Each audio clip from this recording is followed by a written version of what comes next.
What do you think is one of the biggest barriers to creating a more inclusive, especially in the legal sector? I mean, obviously you're now looking after a broader industry, but when you look back at the legal sector specifically, what do you think is the biggest barrier to inclusion? Donna, it's fear. And that's it. From my perspective, it's a fear. It's a fear of the unknown. It's a fear of stepping outside of your comfort zone. It's a fear that you will be overshadowed, right? And we cannot operate, you cannot succeed in life with fear.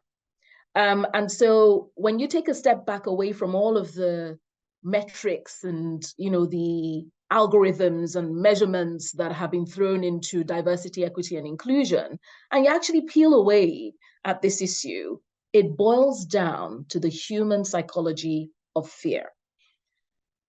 If we weren't afraid to take the step to bring somebody else to the table, somebody who looks, sounds, has a very different experience from us to the table, if we weren't afraid of that, we would have made so much progress, right?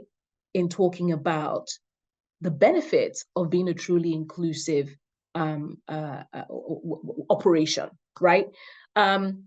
And unfortunately, what it is even with the evidence, even with all the statistics, we can't get past that because of fear, right? And that fear comes from social dynamic influence, right? Where our societal influences perhaps have created bias.